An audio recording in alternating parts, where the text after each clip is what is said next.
Y el excongresista Víctor Andrés García Belaúnde. Gracias también por acompañarnos en una noche en la que no habíamos previsto tocar el tema de la Comisión Interamericana de Derechos Humanos, pero que evidentemente y a la luz de lo que se ha conocido ya deberíamos abordar con ustedes en principio. ¿Cuál es su lectura sobre esto? Bueno, yo creo que aquí hay un actor que por el momento está pasando casi desapercibido, y es el caso de los congresistas. ¿En qué sentido, En el sentido de que la complicidad en la comisión de delitos ahora sí es penada a los congresistas en actividad. No Pero ¿cómo explicamos eso en el marco del informe? El caso preciso del presidente Fujimori. Es un hecho inmediato donde ellos están protegiendo a personas que han eventualmente cometido actos delictivos como crímenes de guerra, o llámalos como lo quieran llamar, masacres o genocidio, como le llamó la fiscal de la Nación. El Congreso de la República no está actuando de acuerdo a las funciones que le manda la Constitución. Y eso debería señalarlo la fiscal de la Nación y debería de acusarlos conjuntamente con Dina Boluarte, con Alberto Tarola y con los ministros de Defensa y del Interior. Ese es un aspecto que, en mi opinión, daña a la sociedad, porque al fin y al cabo se supone que ese conjunto de congresistas son los representantes de la sociedad. Y ellos están diciendo a la sociedad que son cómplices de estos actos criminales. Pero al margen del Congreso y de la participación que haya tenido, el manejo de la protesta corrió por cuenta del Ejecutivo. ¿Y cómo afecta? La pregunta es, porque claro, dirán, no es vinculante, esa va a ser la respuesta del gobierno, ¿no? Es más, me parece que el propio señor Otárola en algún momento dijo que acatarían las recomendaciones. No puede hacer otra cosa mientras nosotros seamos integrantes, hayamos firmado finalmente nuestra incorporación a esta organización. Pero hay una afectación a la imagen del país, ¿o no? Por supuesto que sí. Claro, no es vinculante, es cierto. No es vinculante, pero ¿cuál es el impacto? Pero el impacto es muy negativo, ¿no? ¿Por qué muy negativo y no solo negativo o, digamos, irrelevante? Porque confirma un poco, confirma lo que ya se venía a venir. Es cierto lo que dice Daniel, que el Congreso, que es el contrapeso en el Estado, no ha funcionado, no ha fiscalizado, no ha pedido la renuncia, no ha censurado a ningún ministro. Y, por otro lado, el gobierno, que tampoco les ha llamado la atención ni los ha puesto de lado, no los ha echado del gabinete, porque acá hay una responsabilidad política del gobierno, que es el primer ministro y los ministros de los sectores. Defensa e interior, en el momento en que se produjeron las protestas. Estamos hablando a partir de diciembre, enero. Entonces, si tú los dejas ahí y les das mayores poderes y los ratificas y con un Congreso que los aplaude, entonces evidentemente hay una complicidad y una falta de interés en asumir responsabilidades. ¿De quién era la responsabilidad política y qué cambios se debieron hacer? Y si estos cambios hubieran evitado que este informe fuera tan duro con el gobierno peruano. Daniel. Definitivamente la renuncia de Alberto Tarola y de los posteriores ministros de Defensa y del Interior. Así ellos reconocen su responsabilidad política y ya por lo menos están dando muestras de que están respetando, o sea, han cometido un error, es una responsabilidad política, no digo que soy responsable penal, políticamente soy responsable y por lo tanto doy un paso al costado, pero ni siquiera eso. Si hubieran hecho eso, y ya dejas tú para las investigaciones a quienes sean los causantes, si son terceros, si son miembros de las Fuerzas Armadas, o sean quien sea, pero ya las investigaciones que se lleven adelante en una forma neutral, sin interferencia, sin nada. Pero tú mantienes el control de la PCM, mantienes el control del nombramiento del gabinete, haces complicidad con el Congreso de la República y después te cae este golpe, que es un golpe que puede tener consecuencias, creo yo, más allá de las que el gobierno se imagina. Por ejemplo, eso es lo que yo quisiera que nos expliquen. ¿Qué consecuencias puede tener un informe de esta naturaleza más allá de la imagen? La respuesta del gobierno, una de las respuestas, ha sido contratar precisamente a una agencia especializada en el manejo, ¿no? Aquí tenemos algunos documentos que se han conocido el día de hoy. El contrato, esta agencia ha sido recomendada por la Embajada del Perú en los Estados Unidos y el gobierno ha aceptado los servicios. Es una agencia especializada en manejo público de la imagen y relaciones públicas. Es decir, hay una conciencia de que la imagen del Perú no está bien. No está bien. Walter Gutiérrez, antes de viajar como embajador a España, nos decía en una entrevista también, voy con la misión de mejorar la imagen que tienen del Perú en Europa. Ahora tenemos información sobre este contrato. Víctor Andrés. Eso puede servir, o sea, que vaya el señor Gutiérrez a Madrid puede servir, que el embajador nuestro en Washington pueda servir, que esta agencia de publicidad, de comunicaciones, pueda tratar de aminorar el golpe, algo puede servir, pero no es definitivo, evidentemente. Lo grave aquí es que el gobierno, en más de 100 días de gobierno, no ha hecho nada para corregir o investigar o dar solución o dar explicaciones de lo que ha pasado. Ese es el problema. El gobierno ha dicho que la Fiscalía está investigando. Esa es la respuesta siempre, ¿no? Frente al ministro de Justicia, frente a la presidenta cuando se le ha tocado el tema, al señor Otárola cuando le coloca el micro a algún reportero, siempre se ha dicho, pero esto ya está en manos de la Fiscalía y la Fiscalía en efecto tiene una investigación en marcha. Bueno, ¿Por qué la Comisión no considera esa investigación y dice que el Perú, por ejemplo, ya ha manejado adecuadamente esto en materia judicial y fiscal, si no reclama fiscalías especializadas? Porque justamente tenían las fiscalías de Ayacucho, de Puno, etcétera, de cada una de las regiones, y les han quitado los casos y los han traído a fiscalías ad hoc de Lima. O sea, ya ha habido ahí una violación al protocolo normal al retirarle al natural, que es el fiscal local, que haga la investigación, que conoce los hechos, que ha estado presente en los hechos, les quitaron los casos, cuando estaban ya 30, 40, 50 días de avanzadas las investigaciones. Y deberíamos concluir que lo que hay es una intención del gobierno de no revelar quiénes, de ocultar la verdad sobre lo que pasó, de no sancionar o de negar que hubo alguna violación o algún exceso cuando realmente lo hubo. Lo que yo entiendo es que aquí hay una responsabilidad directa de la Presidenta de la República, con la firma de los decretos supremos y con las órdenes que han dado. ¿Y cuál es la consecuencia inmediata de este documento cuando este documento llegue a la Corte propiamente dicha? Pueden deslegitimar al gobierno peruano. ¿De qué declararlo manera? ilegítimo, o sea, que es ¿Declarar un gobierno ilegítimo al gobierno peruano. ¿Y eso si favorecer una eventual restitución de Castillo, por ejemplo? ¿O no? No creo que una no restitución, tanto, pero no sí tanto, que pero puedan ¿qué convocar a impacto unas tiene? elecciones, puedan convocar a unas elecciones ya a nivel por decreto de la ¿Pero Corte puede la Corte Interamericana. Interamericana de Derechos Humanos convocar elecciones en el Perú? Si tú tienes un gobierno de criminales, o sea, ¿vas a permitirlo? A ver qué dice Víctor Andrés. No, yo creo que es una exageración. Ah, bueno, es una exageración. ¿Puede declarar la ilegitimidad del gobierno? No. Esto afecta a la imagen más que todo. Sí lo puede. No creo. Sí lo ha hecho. Y yo creo que esto afecta a la imagen, y esto le da la razón y alimenta a los personajes como Petro y como López Obrador o Ortega, que han criticado abiertamente al régimen peruano. Evidentemente a ellos se sienten un poco respaldados con esto.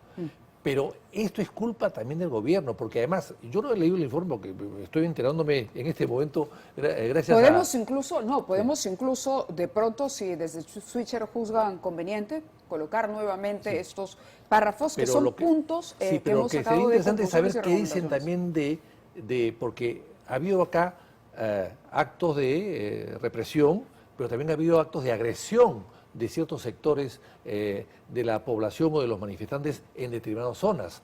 Ha habido un policía quemado. Sí, vivo. claro, se menciona, ¿no? No sé si se menciona ahí eso. Pero, por ejemplo... Para ver si es objetivo el informe o no. Claro. Sí, dice, por su parte, en el caso Juliaca, la CID observa que en esa ciudad se habrían presentado situaciones de uso excesivo e indiscriminado de la fuerza, nuevamente, no solamente en Ayacucho, sino agentes del Estado que habrían resultado en graves violaciones, reitera, de derechos humanos en contra. Como fuera indicado, todo esto en el marco de una compleja situación violenta que inició con enfrentamientos dentro del perímetro del aeropuerto, en donde las fuerzas de seguridad fueron atacadas con piedras, palos y fuegos pirotécnicos como avellanas. Es decir, sí está consignado, ¿no? La CIDH constató un deterioro del debate público, con una fuerte estigmatización por factores étnicos, raciales y regionales, mediante mensajes que aluden a las personas indígenas y campesinas como terroristas, terrucos, senderistas, cholos o indios, entre otras formas despectivas. Estos mensajes no son inocuos, por el contrario, contribuyen a la creación de un ambiente de permisividad y tolerancia hacia la discriminación, estigmatización y violencia institucional en contra de la propia población. Bueno, eso es cierto, eso es innegable, ¿no? ¿Es verdad? ¿Comparte Bueno, estas conclusiones? Bueno, yo no estaba ahí presente, pero parecería que ha sido cierto, por lo menos eso han dicho. Yo creo ¿El deterioro del debate público? Sí, también. ¿Sí? Yo creo que hay algunas cosas que son ciertas, pero hay que enfatizar o hay que insistir en que ha habido una violenta intervención de ciertos sectores organizados en algunas zonas del país que han atacado a la Fuerza Armada y a la Fuerza Pública. ¿No dijo la señora presidenta que eran un pequeño grupo de terroristas los que estaban haciendo? Sí, eso no lo niego. ¿No? Eso o sea, no lo niego. Por Dios, no. o sea, yo no digo eso. Lo que yo digo es que debe haber también una manera de poder resaltar lo que también las reacciones que han habido de algunos sectores violentos de la población. Que hayan sido terroristas o no, yo no, en fin, pueden haber habido terroristas, evidentemente, pero no creo que todos lo habían sido. Entonces, en ese sentido, el informe tiene algo de razón. Pero me parece que también ha habido una reacción, una violencia muy dura contra el incendio de comisarías, sí, el incendio de oficinas del Poder Judicial. ¿Con este documento va a ir a negociar a Puno el señor Alberto Tarola? No. Arequipa, va a ir a Huancavelica. Es que Otero no puede ir ahí. Entonces, Otero ha debido renunciar por esto. O sea, el gobierno ha manejado muy mal esto. Dina Boluarte, a ¿puede mí- gobernar sin Tarola? Es la pregunta que les hago. Por supuesto que sí. Sí. Y después de esto, con mayor Bueno, razón. pero perdón, yo tengo... Gobernar, yo creo que la palabra gobernar ya se ha totalmente desdibujado. Yo creo que hemos comenzado un proceso desde que se inició con Pedro Castillo a vivir prácticamente sin gobierno.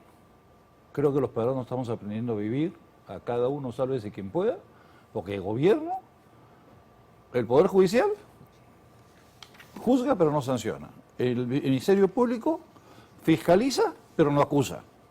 El Congreso no sanciona, ni fiscaliza, ni hace lo que tiene que hacer.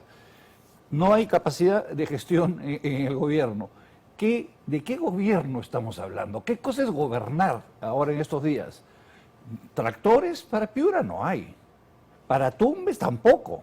Para La Libertad tampoco. No hay absolutamente nada. Los benditos punches, esos del ministro de Economía que están hundiendo al país, no llegan a ningún lado. Los bonos no llegan. Los créditos suplementarios tampoco llegan. Entonces, yo creo que estamos camino a una anarquía. Tú te reirás de mí, probablemente, Víctor. Te digo, te vas a reír de mí. Claro, porque la sensación, y hablamos, por supuesto, aquí con franqueza, ¿no? Cuando uno recibe comentarios, por lo menos en Lima, ¿no?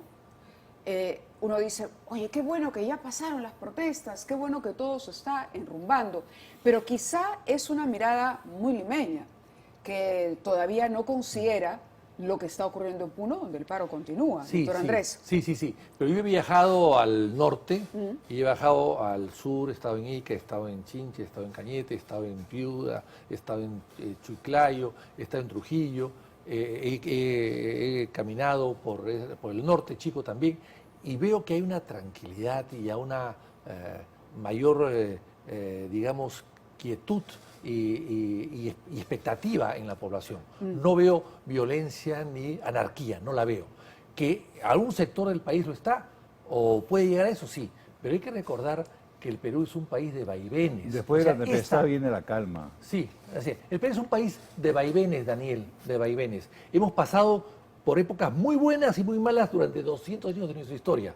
Y esta es una época mala, evidentemente, pero no ha sido la peor. Ha habido épocas peores en el pasado y hemos salido de ellos también. Sí. Entonces estoy seguro que vamos a encontrar el camino del progreso muy pronto. Bien, tenemos un informe que hemos preparado sobre los gastos millonarios en el Congreso a propósito de las críticas que ha hecho el señor Daniel Abugataz, pero claro, también se habla de una politización de la CIT, y hay quienes dicen, no, de la CIDH, y hay quienes dicen, deberíamos retirarnos. Hay voces en ese Parlamento que usted ha criticado, que ha dicho, deberíamos retirarnos. En corto, ¿deberíamos retirarnos? No sería una locura.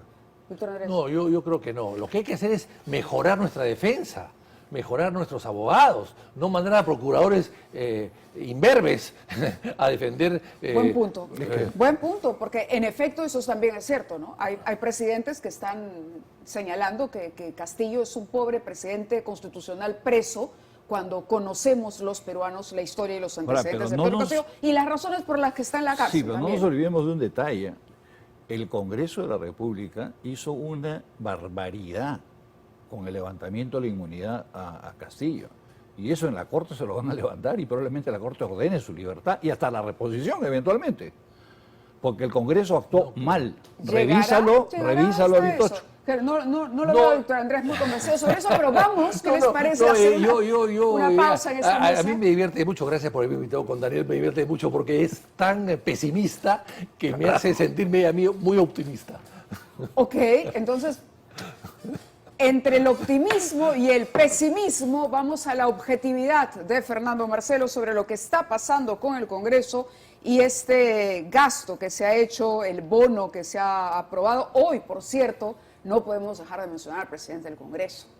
A ver, el señor Williams salió y dijo, yo no estaba muy de acuerdo, pero firmé con reserva.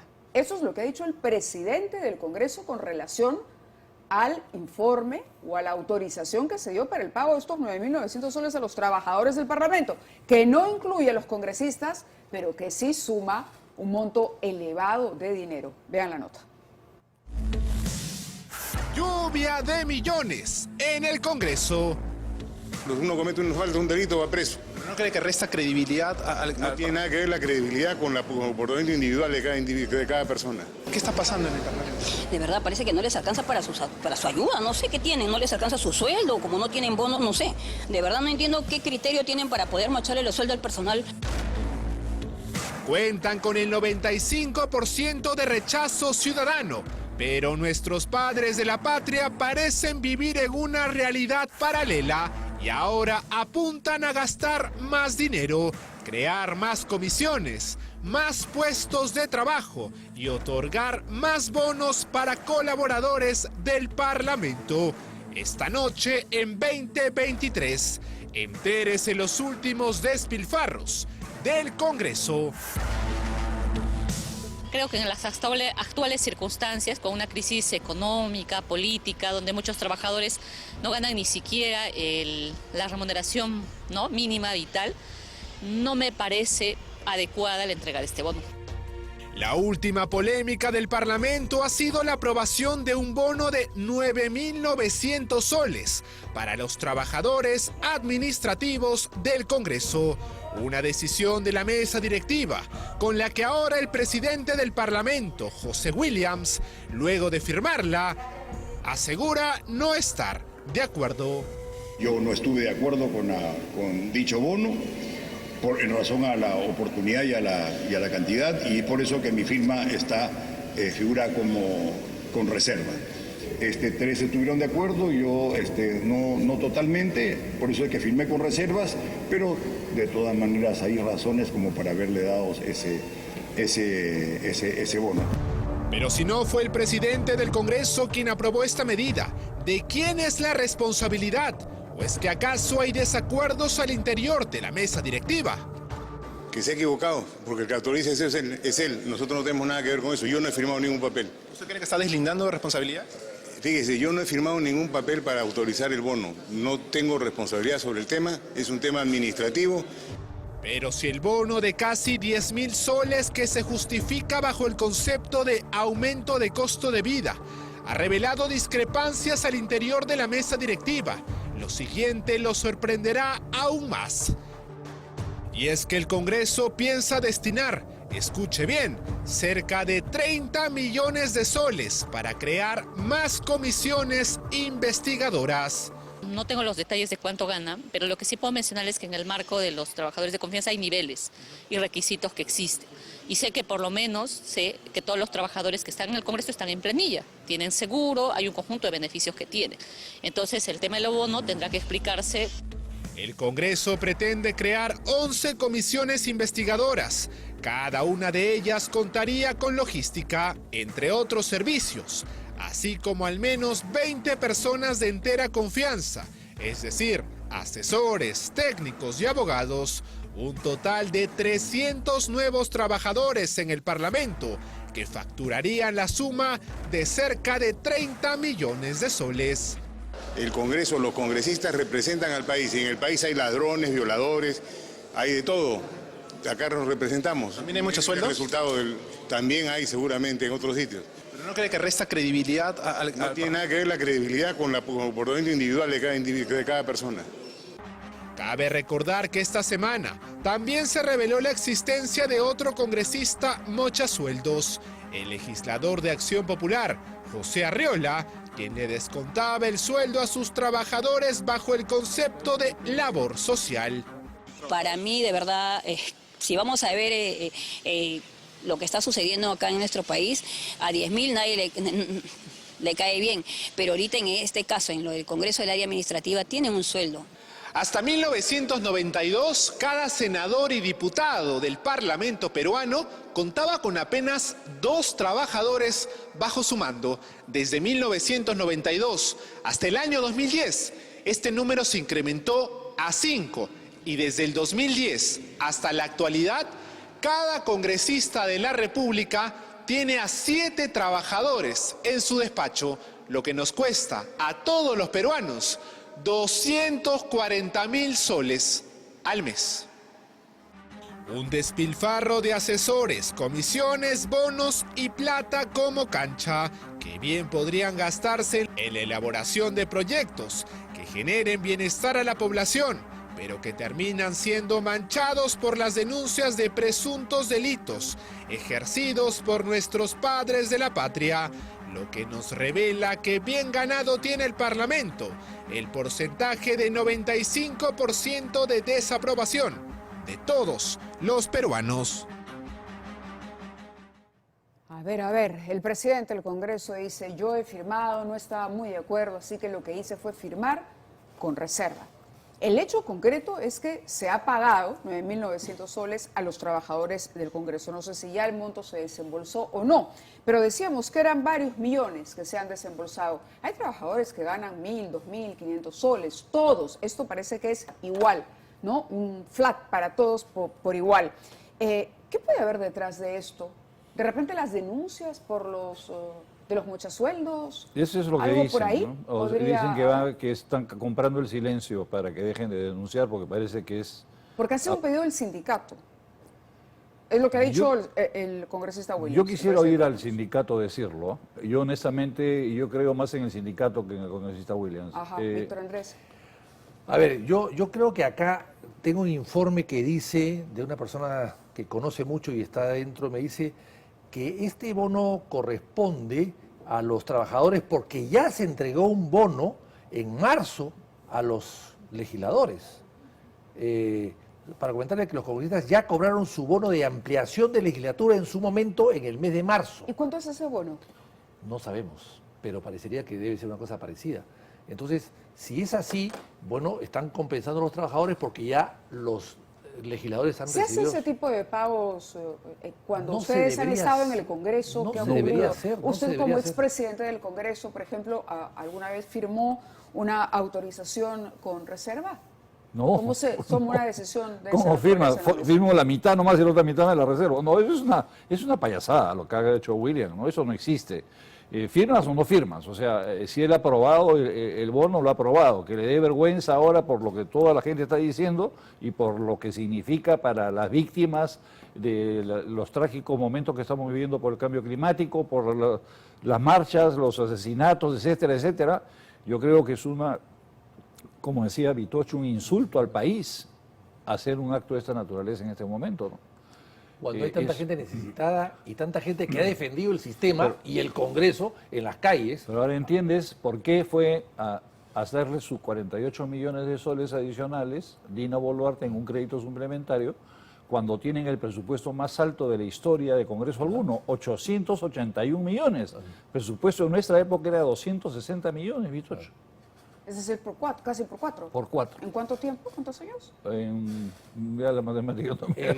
Hace 6 años o 7 años. Pero además, en el Congreso bicameral, antes de Fujimori, antes de la nueva Constitución, El presupuesto de la Cámara de Diputados no llegaba a 15 millones de dólares y el presupuesto del Senado era 10 o 12 millones de dólares. O sea, en total 35 o 40 millones de dólares. Hoy día, con la mitad de congresistas y con 4.500 trabajadores, el presupuesto es 250 millones de dólares. De acuerdo. Yo les agradezco. Eso es mucho dinero. Les agradezco a ambos que hayan estado con nosotros. Mañana seguramente tendremos mayor información sobre lo que dice el informe que mañana será público ya en su totalidad de la Comisión Interamericana de Derechos Humanos. Y acá nosotros siempre hemos sido cuidadosos, hemos alabado, por supuesto, reconocido el trabajo de las Fuerzas Armadas y policiales. Eso va por una línea, una cuerda separada. Fueron sin duda importantes, indispensables para la defensa de la democracia. Pedro Castillo cometió un golpe. Eso nadie lo puede negar.